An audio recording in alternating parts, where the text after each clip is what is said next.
Ixi. Ok. Bom, a gente parou aqui em automação industrial, né, pessoal? Ontem a gente mencionou, né, alguns conceitos interessantes da parte de automação. O que é automação, né? Eu acho que muitos de vocês já tiveram essa pergunta. Ontem a gente foi falado também. Eu acho que vocês entenderam, pessoal? Alguém ainda tem dúvida sobre o conceito de automação?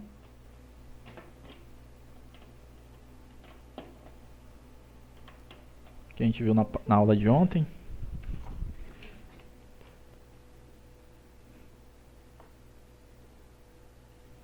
Não, né? Então, a automação nada mais é do que os processos, como vocês estão vendo aqui nas imagens, que vieram, né, para facilitar a vida, né, do ser humano durante a questão, né, do caso, durante a questão de produção, né, facilidade de produção. Você consegue reduzir o número de pessoas, você consegue fazer mais tarefas em menos tempo, né? Isso é uma questão primordial aqui da automação, né? Como vocês podem ver aqui, né, como a gente mencionou ontem, é um conjunto de técnicas utilizadas objetivando o controle do processo, tornar o sistema eficiente e seguro, obter informações do processo para tomada de decisões, entre outros objetivos de acordo com a aplicação. Então você vai ter uma aplicação que aqui no caso, ó, no slide, você está usando para uma linha de produção de veículos, né? Aqui, ó, observem que é nos anos lá, dos anos 30, e aqui já é mais atual, né? Então vocês podem ver, como a gente mencionou ontem, que a grande evolução é que você faz as tarefas mais precisas, é mais eficiente, mais rápido, né? Então tem muitas vantagens, né? Uma desvantagem aí que vocês podem estar vendo em algumas outras disciplinas, principalmente das áreas humanas, é a questão da automação modificando o ambiente de trabalho, né? Porque observem que aqui tinha, vamos lá, vou dar uma pausa aqui. Aqui você tem várias pessoas, né, trabalhando só numa parte do processo, né? Então quer dizer que mais aqui lá para trás tem mais processos e mais pessoas. E aqui nesse processo automatizado da automação, o que aconteceu? Você eliminou, né, as pessoas do processo, né? Então você tornou mais eficiente, mais seguro, mais rápido.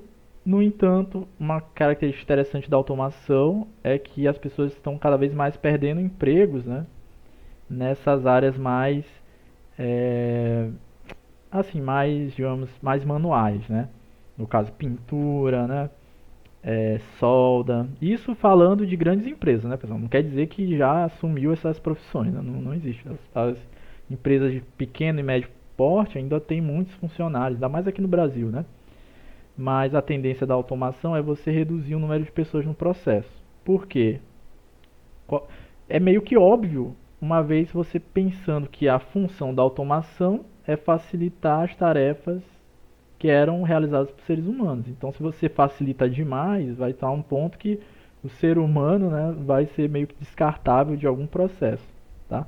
Nesse caso aqui, né, nos processos de soldagem, montagem, todos os seres humanos aqui foram retirados, né, nessa linha de produção. Então é uma questão aí filosófica, sociológica, né, que vocês podem estar vendo em outras disciplinas, né? Eu não sou habilitado para isso. Mas a gente viu também ontem sobre controle, né? A gente viu sobre automação e controle. O controle é o meio em que o sistema de automação utiliza para você executar funções, tá? A gente viu, né, que a automação ela pode ser de malha aberta ou malha fechada. A malha aberta você não tem uma realimentação, que eu estou adicionando aqui, ó, mas observem que na malha aberta não tem essa realimentação. O que significa isso? Significa que você não tem o retorno do processo. Você está fazendo um processo de controle em um sistema, tá? Você está fazendo controle em um processo industrial, por exemplo, mas você não tem um retorno se esse processo está sendo executado da maneira correta. É o que a gente chama de controle em malha aberta, tá? É como se, por exemplo, eu vou tentar hoje, mas eu não garanto que dê certo. É como se, por exemplo, você colocasse um sistema de proximidade. Vocês já devem ter visto o professor George, né? Acho que ele já demonstrou. Um sistema de proximidade para acender uma lâmpada. Você coloca o sistema, pá, você chega perto do sistema de proximidade e acende a lâmpada. Só que se a lâmpada estiver queimada, o processo vai ser executado, mas você não sabe se acendeu a lâmpada porque você não tem o retorno. Você só manda, liga a lâmpada. É um processo automatizado, de automação. Você chega perto de um sensor de movimento, pá, passa, ele detecta que você está lá e envia o comando para ligar a lâmpada. Mas se a lâmpada estiver queimada, como é um sistema que não tem realimentação, ou seja, não tem um retorno, você não sabe se a lâmpada foi realmente acesa, né? Ela está queimada, então ela não vai ser acesa. Então, os processos que conseguem ter um retorno são os de malha fechada. Então, os de malha aberta não tem um retorno, malha fechada possui retorno. Então, é o processo de controle em que você controla um sistema em que, por exemplo, o mesmo exemplo que eu dei agora da lâmpada com sensor de proximidade. Você chega no sensor, o sensor detecta a presença, manda o comando para ligar a lâmpada. Só que agora eu tenho lá na lâmpada um sistema que identifica se acendeu a luz ou não. Por exemplo, pode ser um receptor de luz. Bah, beleza. Chegou a pessoa, detectou o movimento, mandou o comando mandou acender a lâmpada, né? A lâmpada está queimada, não enviou luz, o sensor detecta que não está enviando luz e manda novamente essa informação para a entrada. Olha, a luz está queimada. Aí o que a entrada vai fazer? Vai interromper o processo para não gastar, né, processamento, digamos, né? Então é isso, né? Em outros sistemas, o retorno serve também para você ajustar os parâmetros, tá? Ah, por exemplo, aquela história que eu mencionei para vocês do erro, né? Se for um sistema que não é, por exemplo, o sistema da lâmpada, ou está acesa ou está ligada, se queimar, já era o processo, né? Mas, por exemplo, se for a velocidade de um veículo, eu quero que a velocidade seja 60, mas o veículo está 40. O meu retorno vai dizer que eu tenho um erro, é 60, mas está 40. Qual vai ser o erro que a gente viu ontem? O erro é o sinal de referência, vou botar aqui velocidade, vai. Velocidade de referência, ou velocidade de referência, VR, menos a velocidade do sensor, velocidade medida, né? Velocidade final. Então, se é 40, se o VR que eu quero é 60 e o VF medido é 40, o erro vai ser igual a 40 menos 60 e o erro vai ser igual a menos 20 km por hora. Aí o meu sistema, por ter realimentação, ele vai ver, pô, tá um erro de menos 60, menos 20 km. O que a gente vai fazer? Vamos aumentar a velocidade até o erro for sanado. Então você aumentando a velocidade final, isso aqui vai virar 50, aí o erro vai ficar menos 10, até chegar a 60, que o erro é zero, né? Quando o erro é zero, o sistema está estabilizado, digamos assim, né? Até chegar em 60, erro zero. Então, isso aqui a gente viu ontem. Eu não achei que ficou muito claro, por isso eu estou tentando revisar com uma metodologia mais simples, um exemplo mais simples. É isso, né? Vamos aqui continuando. Então, esse exemplo já dá para entender um pouco sobre controle malha fechada, malha aberta. E o histórico, né? Esse histórico é o histórico dos sistemas de controle, né? Antigamente, os sistemas de 1880 a 1920, os sistemas eram puramente mecânicos. De 1920 a 1980 por aí, você já tem o advento dos relés, né, pessoal? Relés, para quem não lembra, é aquele sistema que você, mediante energia elétrica, você faz contatos elétricos, né? Então você já elimina partes mecânicas, né, por partes eletromecânicas, tá? E aí foram surgindo mais componentes, né, que a gente viu microcontroladores, que são os sistemas integrados, os computadores, os controladores lógicos programáveis, computadores, entre outros. Aí foi surgindo vários e vários mais processos de controle. Isso aqui é um breve histórico. Bom, existem também, pessoal, alguns processos que vocês vão ver na indústria. São três processos mais comuns. O primeiro processo são processos contínuos, tá? Que são aqueles processos que possuem saídas contínuas, tá? O que significa isso? Por exemplo, vou tentar dar um exemplo aqui fácil. Tá aqui, né? Nesse exemplo já está bem específico. Você tem aqui uma produtora, né? Uma indústria de vinho, tá? Você entra, né? Aqui no caso, aqui tá mosto, mas aqui é mosto, viu, pessoal? Não tem esse R aqui. Você entra com o mosto, que é no caso do vinho, o mosto é o bruto do vinho. É quando você pega as uvas, né? Você vai colocando elas lá, né? E triturando. Aí é o mosto. No caso do vinho, digamos que é o processo bruto, né? É como se chegasse o processo bruto na indústria, né? No sistema, né? No processo. E por que ele é contínuo? Você chega com o mosto, né? Do vinho, né? No caso aqui é uma indústria de vinho. E aí, né, você vai passando pela primeira etapa, que vai destilando, né, o vinho, vai tirando as impurezas. Aqui a segunda etapa também pode estar reforçando, a terceira também. Enfim, vocês vai passando por processos contínuos, ó. Então você vê que é um processo que tem início, vai continuamente passando aqui pelas etapas até chegar no final. O final é o vinho, né? Você chega com o mosto, que é a parte bruta, e sai com vinho, que já é o produto refinado, digamos assim, né? Então esse processo você vê que é um processo contínuo, tá? Você começa e vai passando pelas etapas continuamente, né? Isso é muito comum em processos que possuem líquidos, né? Iogurte, leite, tudo mais. Já você tem também os processos discretos ou manufaturados. São aqueles que possuem produtos inumeráveis, como na produção de autopeças. Então você vai ver aqui, ó, que você tem uma indústria aqui, né? Pode ser de autopeça, como o enunciado diz, mas você vai ter, ó, caixas, né? E essas caixas, elas são unidades que você numera. No caso, vai passando aqui, né? Caixa 1, 2, 3, até passa por um sensor. O sensor identifica que tem uma caixa e você vai executar uma função. Vai para a esteira P, esteira das caixas P, ou a esteira das caixas G. Então, é um sistema discreto porque você vai chegar a unidade e você vai mandar essa unidade para uma esteira ou outra. Isso é só um exemplo, mas a ideia do processo discreto é você pegar produtos inumeráveis e trabalhar em cima deles. É diferente do contínuo, porque no contínuo você tinha o quê? Você tinha um líquido, né, contínuo, que passava por todo um processo de refino, né, ou destilação, enfim. Já o discreto, você tem esteiras com caixas enumeradas e você vai estar trabalhando individualmente com cada caixa. E existem também o processo por batelada. Esse processo une os dois processos anteriores, que é os contínuos e os discretos, tá?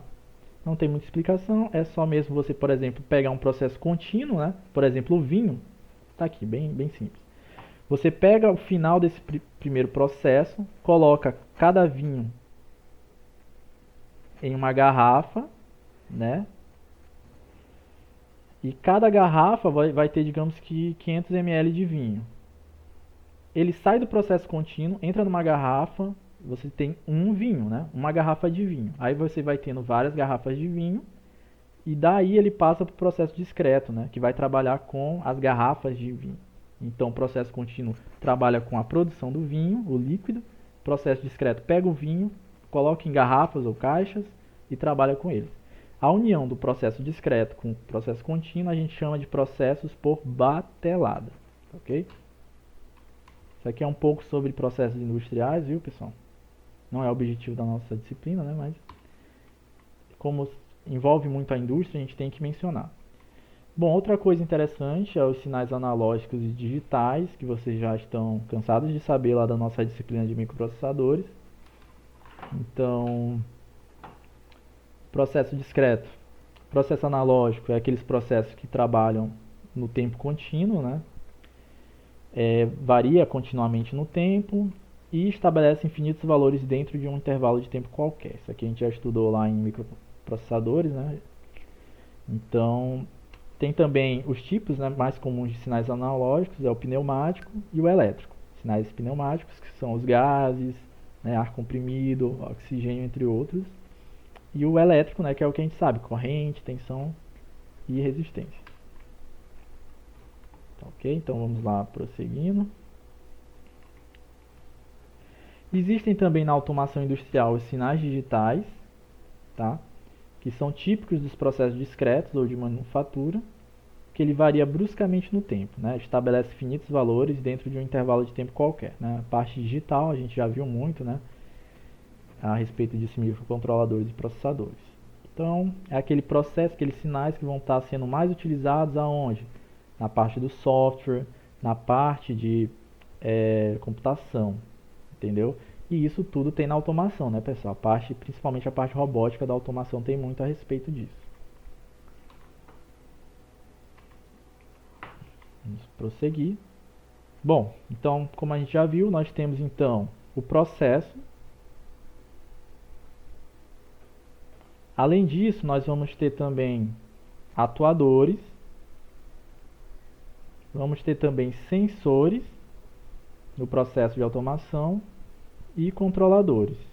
Normalmente o processo de automação, já na nossa parte elétrica, possui essas quatro figuras, né? O processo propriamente dito, os sensores, os controladores e os atuadores. A maioria desses processos de automação são em malha fechada, né? Pois é muito mais intuitivo, né, você utilizar a malha fechada em um processo cíclico, né? Processo que se repete. No entanto, existem processos que ainda são feitos em malha aberta devido a custo, né? Porque uma malha fechada você tem que implementar sensores, né, para detectar algumas coisas. Então, malha aberta, normalmente você elimina os sensores para baixar o custo, né? Mas isso interfere na qualidade final, né, obviamente. Então vamos aqui trabalhar, né, primeiro com os sensores. O que são sensores, né, pessoal? Sensores, eles realizam, né, o interfaceamento entre o sistema físico e o sistema de controle. Então você vai estar lá seu processo, você vai estar lá a parte física do processo e a parte de controle. O sensor, ele é o meio que você consegue interagir, né, com a parte física. E você vai interagir com a parte física e levar essa informação para o sistema de controle. Geralmente sensores são projetados para detectar algum evento, né, no processo e emitirem um sinal de resposta a este evento. Sensor é um aparelho que adquire um parâmetro físico e transforma em um sinal que pode ser processado por um sistema. Frequentemente a parte ativa do sensor é chamado de transdutor. Tá? Isso aqui é um outro parâmetro interessante. Então aqui eu tenho alguns exemplos de sensores, que é o sensor capacitivo indutivo. Ele é muito utilizado na indústria para medir distâncias de alguma coisa, por exemplo, de uma caixa que você tem numa esteira. Também é muito utilizado para medir velocidade de esteiras. Eu falo muito em esteira, pessoal, porque na indústria você tem muitas esteiras, pontes rolantes, esteiras que vão estar levando os materiais, né, para um lado, para um ponto A do ponto B e levando para as tarefas de automação. Um outro sensor é a chave de fim de curso, que limita o curso de alguma coisa. O que significa limitar o curso? Por exemplo, você tem um braço robótico e ele está funcionando, né? Aí o braço robótico, ele tem obviamente uma articulação muito boa, só que você instalou o braço robótico atrás de uma parede. Então, se ele se movimentar muito, ele bate na parede. Aí você vai instalar chaves de fim de curso para limitar o movimento. Então, quando ele for tentar muito rotacionar muito para um lado, você pode pôr uma chave que, na hora que ele tenta rotacionar, bate fisicamente com a chave de fim de curso e elimina a energia e o braço para de ir para esse canto, né, do ambiente que tem o muro, né? Existem sensores ópticos também, né, que detecta, no caso, luminosidade. Enfim, pessoal, há vários tipos de sensores, né? Vocês inclusive têm no dia a dia de vocês muitos sensores, né? Quem pode me dar um exemplo de um sensor aí do dia a dia? Quem poderia contribuir na aula?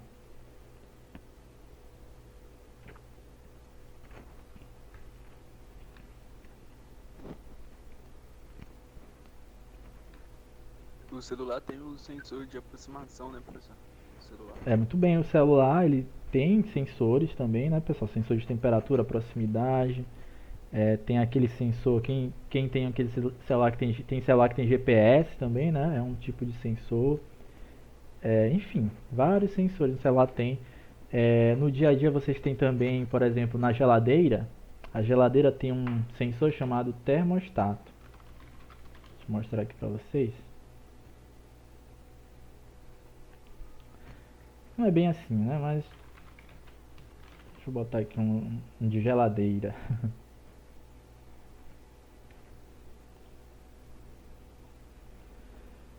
Ó, isso aqui é um termostato, tá? De geladeira. Observem aqui, ó.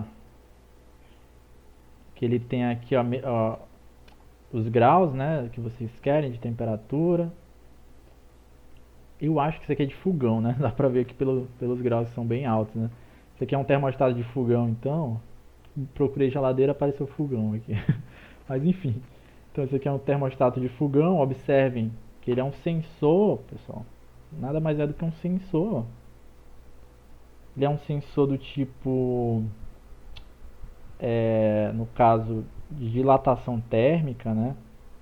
Isso aqui é o termostato, né? A parte física, né, do sensor, e ele vai dilatando, né, ou comprimindo de acordo com a temperatura, né? Aquela velha história do metal, quando entra em uma temperatura é, quente, né? Você vai aumentando a temperatura, ele vai dilatando, e com isso a gente consegue verificar, né, qual a temperatura que ele vai estar, tá? No caso aqui é um sistema bem simples, né? Já ligado diretamente com esse seletor aqui. Isso aqui é um sensor do dia a dia nosso aí que nós temos. Então, sensores não é algo exclusivo da automação industrial. Sensores estão em qualquer lugar que vocês estejam, vocês vão ver sensores. Sensor de temperatura, sensor de movimento, a câmera, né, filmando alguém pode ser considerado também um sensor se você usar para esse fim. Enfim, tem vários tipos de sensores, né? O celular de vocês mesmos tem diversos, tá? A parte ativa do sensor é o transdutor, tá? Então o sensor, pessoal, é toda a parte física utilizada para um fim. O sensor de temperatura, eu mostrei, acabei de mostrar para vocês, ele é bem complexo, né? No caso, desculpa, bem simples, né? Mas existe a parte que é o transdutor, que é a parte ativa do sensor. É a parte que de fato vai converter uma grandeza física em outra. Então, o significado de transdutor, né, é esse. Os transdutores, ele é a parte ativa de um sensor que converte uma grandeza física em outra. Exemplo, transdutores elétricos, né? Convertem grandezas físicas, temperatura, pressão, em sinal elétrico, normalmente em tensão. Eles podem ser do tipo diretos, convertem diretamente a grandeza física medida. Por exemplo, os termopares que eu mencionei, né, pessoal? Os termostatos, termopares, enfim, tem vários termos, né, para sensores de temperatura. Mas no caso aqui, voltando ao sensor de temperatura, ele tem um transdutor que ele é direto. Por que direto? Porque essa parte aqui do sensor, ele vai diretamente no processo. Por exemplo, um processo industrial que eu estava trabalhando há um tempo atrás, uma estufa, né? Na estufa, né, de uma empresa aí na BR, ela tinha um problema que era, ela não, o sensor dela não funcionava mais. Aí o sistema de controle da estufa, né, estava danificado. Aí o que que eu fiz? Eu fui lá, levantei o projeto, um novo projeto para sensores, né, na estufa, e também instalei um novo sensor, um sensor que aguentava mais a temperatura, né? Então o que que eu fiz? Eu apliquei diretamente o novo sensor, né, o novo transdutor, na estufa. O que que significa? Que eu instalei ele dentro da estufa. E a estufa, para quem não conhece, é um equipamento que esquenta algo, né? No caso, esquentava motores elétricos, né? No processo de pintura, né? Você pintava, jogava para a estufa e a estufa esquentava para a pintura ficar mais uniforme, enfim. Então eu entrei lá na estufa e implantei um sensor diretamente no processo. Isso significa os sensores diretos ou transdutores diretos, tá? É o que vai diretamente no processo. E tem os indiretos, né? Que por eles serem indiretos, você vai ter que modificar, né, alguns parâmetros internos do, do seu sensor. Por exemplo, na estufa, se não desse para eu instalar diretamente, eu poderia colocar ele, por exemplo, na porta da estufa, digamos assim. Lá na porta, lá também esquenta, só que não é a mesma temperatura de dentro da estufa. Aí eu teria que modificar alguns parâmetros do sensor, né, para eu obter a mesma temperatura que eu teria se eu colocasse diretamente na estufa, né, na parte interna. Então eu coloco na parte externa o sensor, vou ter uma temperatura que não condiz com a temperatura interna e vou ter que trabalhar em cima disso para obter a temperatura interna. Como é feito isso? De maneira matemática, de maneira usando outros sensores, enfim, é diverso. Mas o que vocês devem entender é que existem os sensores e transdutores diretos e os sensores e transdutores indiretos, tá?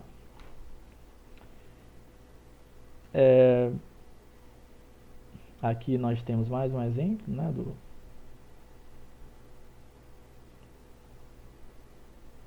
aqui, né, no caso aqui um boxzinho aqui, né, mostrando o processo. Então tem o valor que é medido ou mensurado, deformação, pressão, temperatura, passa pelo sensor, ele vai fazer depois um condicionamento de sinal e pós-processamento, que é o próximo slide, para a gente poder identificar, né, o que está acontecendo, porque o sensor ele converte a grandeza em outra, mas aí para você trabalhar com essa grandeza num processo de automação, você tem que interpretar esse valor. E quem faz isso, pessoal, é os controladores, tá? Que vai receber, né, essas informações e trabalhar em cima disso. Só um momento. Tá. Então aqui tem alguns exemplos de controladores usados na indústria. Tem o controlador discreto com o uso de relés, tá? Observem que isso aqui parece muito, né, com os contadores, ó, mas são relés, tá? Esse último aqui é um contador, na verdade, não sei porque está aqui, mas enfim, contadores também podem ser usados, né, com um controlador discreto. Professor, o que significa esse controle discreto? É bem simples, né? O controle discreto é você pegar, por exemplo, o sensor de proximidade, você chega no sensor de proximidade, pá, ele detecta que você está lá, e aí vai mandar, né, no caso, para um controlador. Esse controle ele é discreto porque ele não é, digamos que, inteligente. O sinal, por exemplo, do sensor pode ser um sinal elétrico, que você coloca aqui na bobina do contador. Vocês lembram de contadores, pessoal? Né? E esse sinal elétrico que vem do sensor de proximidade vai na bobina do contador e o contador fecha um contato e liga uma lâmpada, por exemplo. Né? Quem está lembrado aí das aulas de contadores está entendendo. Então, o controlador discreto é um controlador muito simples, né? Que você recebe um sinal e já aplica sem ter que interpretar o sinal, né? Ele é muito bom para elementos de ligar uma lâmpada, né? Ligar um conjunto de lâmpadas, sistemas simples, né? Que você só quer mesmo ligar algo e pronto, né? E ter uma espécie de automação. Por exemplo, uma pessoa entra no ambiente, ele detecta e já emite essa informação para o relé para acender algo. É um sistema simples que não requer um microcontrolador, por exemplo, tá? Um sistema computacional, quem está lembrando aí da aula de microprocessadores, não precisa disso. Não precisa de um microprocessador, não precisa de um controlador. Você recebe a informação do sensor e já atua logo, tá? Você já manda para o atuador, tá? No caso aqui o atuador é o relé ou o contador. Bom, o segundo tipo de controle é o controle lógico programável, tá?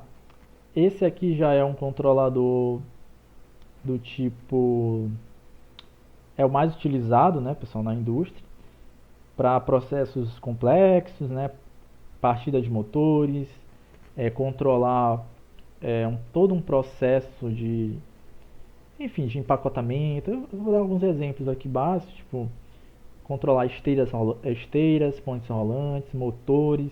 Tudo isso a gente usa controlador lógico programável, que são esses caras aqui que vocês estão vendo, ó,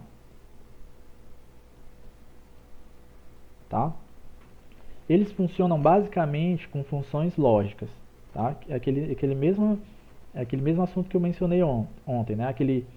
Aquela lógica AND, por exemplo, para ligar uma lâmpada, né? Vocês lembram lá que eu tinha um sensor de proximidade, aí você chega perto do sensor de proximidade, você tem um valor verdadeiro, né? Se você tem esse valor verdadeiro, se algo é verdadeiro, né? Então execute algo. Aí você vai executar, ligar uma lâmpada. Aí você está usando um controlador lógico programável para identificar essa lógica. Para ligar uma lâmpada é legal? Não, né? Porque é algo simples que você pode estar usando o controle discreto. Por isso, o controlador lógico, né, ele pode ser usado para ligar a lâmpada, mas ele é normalmente usado para processos que têm mais entradas, né? Se é dia, se o sensor tal tem essa informação, se o outro sensor tem essa, se o atuador está numa velocidade X, faça isso, faça aquilo. Então, é um sistema computacional completo, né? Tem microprocessador, tem memória, tem dispositivo de entrada, tem dispositivo de saída. Então é meio que um mini computador mesmo para executar tarefas de automação industrial, tá? Uh, Aqui é o controlador programável, né? Que já é um controlador um pouco mais rebuscado, é muito mais utilizado em indústrias de ponta, né? Que eles já trabalham mais com várias e várias entradas e saídas. Dá para vocês verem, ó, que tem muitas entradas e muitas saídas em comparação com esses outros aqui de cima, né? Então é uma espécie de controlador lógico, só que um pouco mais rebuscado, tem mais funções, né? Porque o controlador lógico ele só trabalha com as questões de as portas lógicas ou, né, se. Já esse aqui ele trabalha, por exemplo, pode estar trabalhando com uma função com internet, né? Está trabalhando com internet e com outras funções, tá? Mas atualmente o mais usado na indústria é o CLP, né? Inclusive é uma boa área aí para quem quer estudar, né? Controlador lógico programável, tá? Tem muita vaga de emprego, né, para quem sabe trabalhar com esses caras aí. Bom, aqui tem outros tipos de controladores, né? Tem aqui o controlador PID, né? Esse controlador PID, ele é um tipo de controle que corrige erros. Por exemplo, no exemplo da estufa que eu mencionei para vocês, você tinha uma estufa, né? Que digamos que você quer que ela fique 300 graus. O controlador PID ele está conectado com sensores de temperatura dentro da estufa ou fora, enfim, onde você quiser. E esses sensores vão indicar a temperatura da estufa. E conforme a temperatura está baixa ou alta, mais do que o que você quer, que você seta aqui, ó, você seta qual a temperatura que você quer. Aí o sensor vai detectar que a temperatura está ou baixa ou maior do que a que você quer. Se estiver baixa, o que ele vai fazer? Ele vai aumentar a corrente elétrica nas resistências da estufa, que é o que faz a temperatura aumentar. Basicamente, né, vai aumentar a corrente elétrica para aumentar a temperatura. Chegando na temperatura correta, ele vai desligar e vai permanecer na temperatura correta por um certo tempo, tá?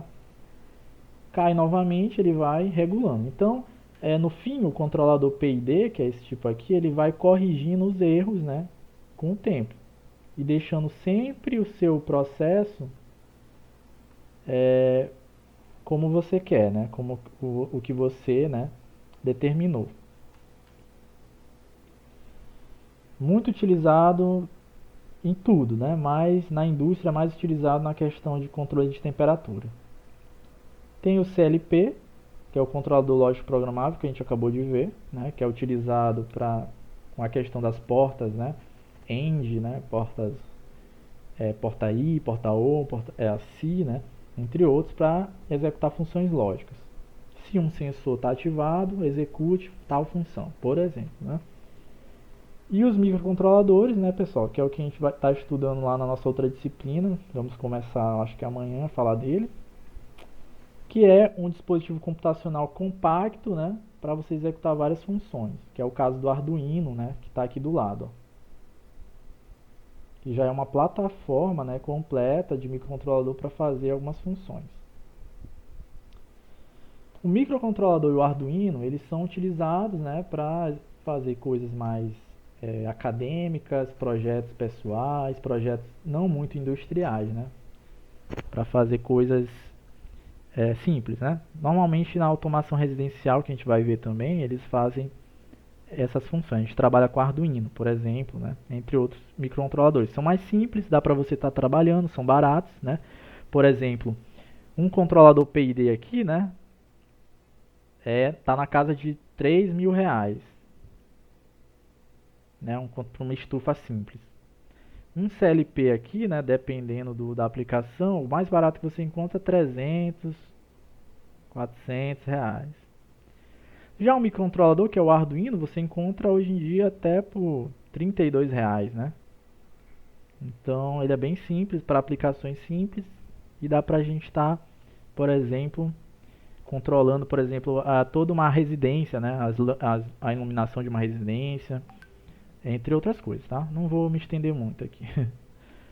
Mas só para vocês terem ideia, né? Esses primeiros são muito utilizados na indústria, o controlador PID e o CLP, né? Controlador lógico programável, e o microcontrolador e o Arduino são usados muito em sistemas mais simples, tá? Não tão simples, né? Mas simples que eu digo em comparação aos sistemas industriais, né?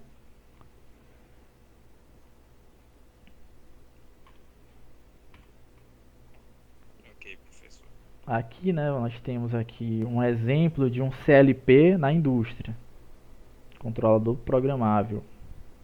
Observem o tanto de coisa que ele está conectado a ele, né? Você tem um sensor de temperatura, um sensor de nível, uma chave de fim de curso, uma botoeira, né, que é a entrada manual, entradas digitais, uma saída digital, ó, uma lâmpada de sinalização. Você tem outra saída, que é a saída para um relé, uma saída para uma válvula, saídas analógicas para controlar um motor, observem. Tem também a parte da programação, que você pode estar programando o CLP para executar as funções que você quer. Então, é um sistema completo, né? Para quem lembra de arquitetura de computadores, você vê que tem entradas, né, pessoal? Quais seriam as entradas aqui? Vamos ver se vocês estão atentos. Pelo menos uma entrada aqui. Sensor de temperatura? Isso, sensor de temperatura é uma entrada, né? Tem uma saída aqui que poderia ser o quê?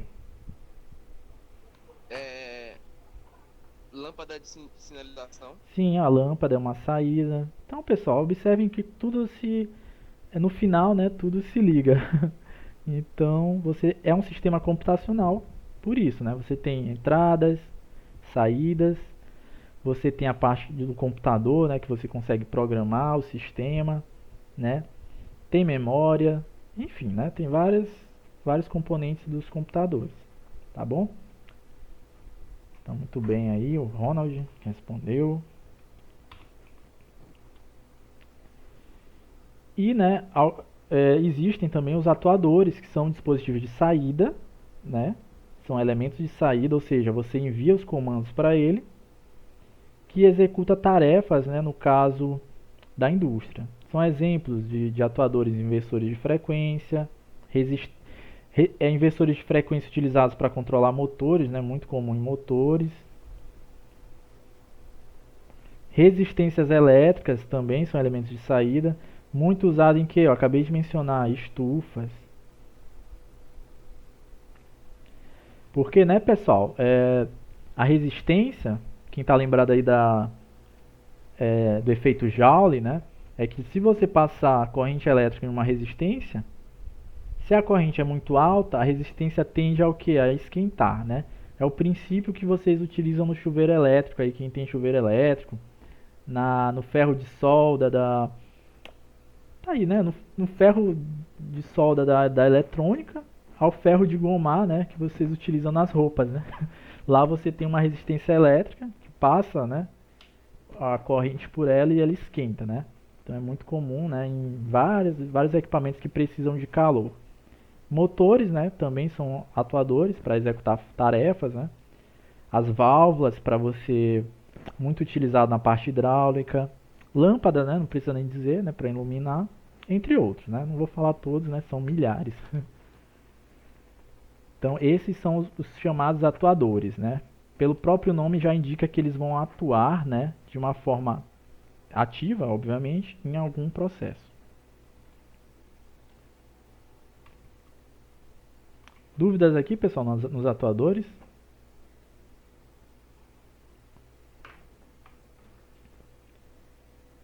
Não, professor.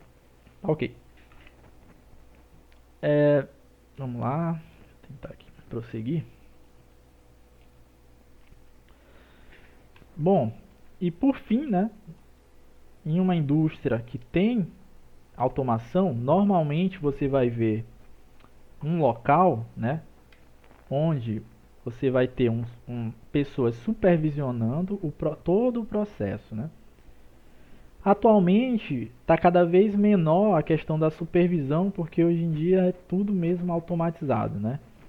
Então, mas geralmente nas indústrias tem um local onde você vai ver funcionários verificando os processos, né, de uma forma interativa. Observem aqui, né, nessa figura à esquerda, você tem toda uma planta industrial, né, uma planta de automação industrial em uma empresa. Ó, e o supervisório é isso, é um aplicativozinho que você está lá no computador verificando várias coisas. Por exemplo, você pode ligar, se você quiser manualmente ligar uma bomba d'água aqui, né? Eu acho que é uma bomba d'água. Você pode estar ligando ou desligando uma bomba d'água, né? E isso aí, pessoal, é um aplicativo, mas ele está interferindo numa parte física, né, do local. Você pode estar ligando bombas, você pode estar vendo a temperatura de um processo, observem aqui, ó. Você pode ligar, desligar processos, então, geralmente em empresas de médio a grande porte, você vai ter um local na empresa que é o supervisório, né? Que é destinado a você estar controlando, armazenando, enfim, todos os dados da questão da automação industrial, tá? Como vocês podem ver aqui na imagem. Tudo bem? Também é uma área muito boa de se trabalhar aí, está crescendo muito. Bom, aqui as dúvidas, pessoal. Alguém ainda tem dúvida com relação à nossa aula de automação? Esses aí são só os conceitos básicos, né, da questão de automação, para vocês estarem inteirados, né, dessa área, né, do desenvolvimento de sistemas. Tá ok? Dúvidas? Ok, professor. Não tem nenhuma dúvida aqui. Tá ok. Boa aula. Opa, valeu, Elvis. Então, a aula em si é essa, né, pessoal? Mas ainda não acabou. Isso aqui, isso aqui eu deixei da aula de robótica, né? Achei bonitinho e deixei aqui ainda. Bom, a aula não acabou. Eu vou tentar agora fazer uma. Eu vou tentar, né, pessoal? Se eu não conseguir é porque, tipo, é ao vivo. Eu já fiz uma prática hoje com os meninos da robótica. Então, e foi bem antes da aula de vocês, então não teve nem como eu configurar muito bem aqui as coisas. Mas deixa eu tentar colocar aqui a minha câmera, né, filmando.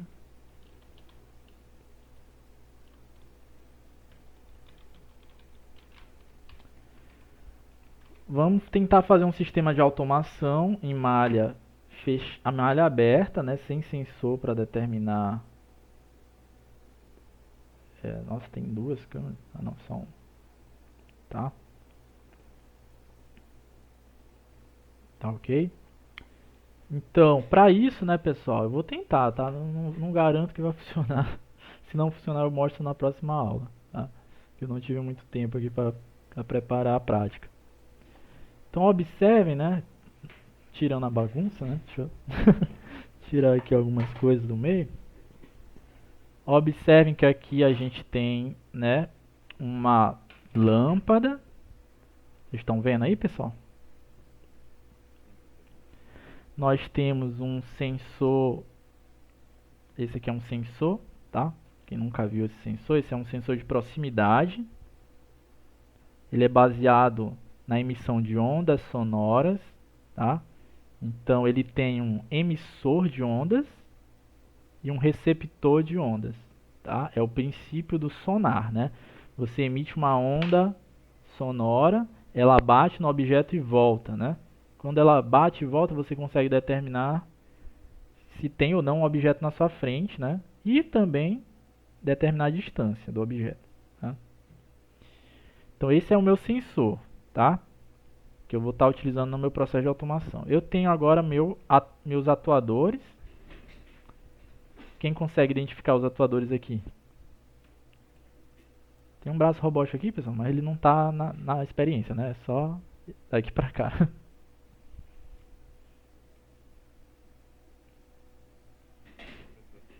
Quem consegue identificar um atuador? Só um momento aqui, pessoal.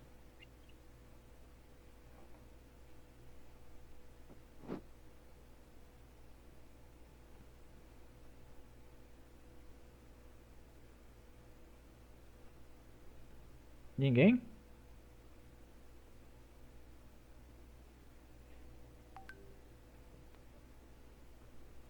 Acho que você falou baixo, Elvis. É simples. Como a gente viu, os atuadores eles atuam de forma ativa no sistema. O sensor ele é um dispositivo de entrada do sistema. Por quê? Porque eu passo aqui, ó, coloco minha mão aqui, vai gerar um sinal elétrico que envia para o meu sistema computacional aqui, que é o Arduino, tá? Então, o sensor ele é como uma espécie de entrada. A gente mencionou que o atuador é um sistema de saída, né? Então, fazendo um paralelo. É lâmpada, doutor? Exatamente, a lâmpada, muito bem. Opa, show. Então, como a gente mencionou, os atuadores eles são elementos de saída, fazendo um paralelo com o que a gente já estudou em microprocessadores. Então, se ele é um elemento de saída, a lâmpada, vocês podem ver que o meu sistema computacional ele está emitindo dados, né, para um relé que está aqui, que vai ser acionado. O relé também é um atuador. O relé aqui também é um atuador, que vai ligar esses dois fios aqui que estão da lâmpada, tá?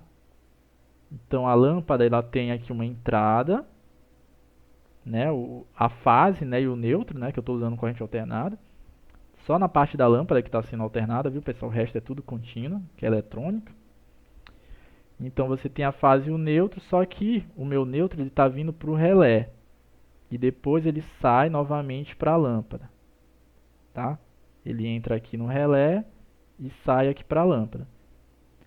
Se o meu relé ele é um relé normalmente aberto, então se eu não acionar o relé, esse contato entre esse fio e esse outro aqui, ele não está fechado e você não tem luz, tá ok? Então quando eu aciono o relé devido ao meu microprocessador, meu microcontrolador aqui, ó, eu aciono o relé da forma que eu quiser, de acordo com o meu sensor aqui, por exemplo. Digamos que é um sensor de proximidade. Coloco uma barreira, ele detecta que tem algo. Essa informação vai ser enviada para o nosso microcontrolador, que é o Arduino. Ele vai processar essa informação e vai acionar o relé. Quando ele aciona o relé, no caso esse primeiro relé aqui, são dois, né? Mas no primeiro, ele vai fechar o contato, ó, entre esses dois fios. Quando ele fecha o contato entre esses dois fios, você fecha o circuito aqui da lâmpada, né? E o que vai acontecer com a lâmpada? Ela vai acender, né? Então essa é a ideia. Então esse é um processo de automação, né, em malha aberta, né? Porque você não sabe se a lâmpada vai acender ou não, né? Mas é um sistema de automação, tá? Eu vou tentar aqui, olhem só, né? Aqui é o programa do Arduino, né? O Arduino ele é um microcontrolador que ele pode ser programável. Logo ele tem um programa, né? Que a gente consegue utilizar, tá ok? Só tentar aqui.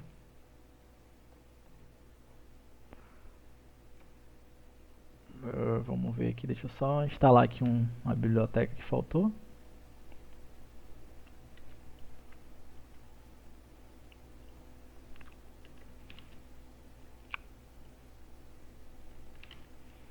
Tentar instalar essa biblioteca aqui no Arduino pra gente tentar fazer funcionar. Não sei se vai funcionar, faz muito tempo que eu não mexo com esse sensor aqui, pode estar até com defeito. Mas deixa eu verificar.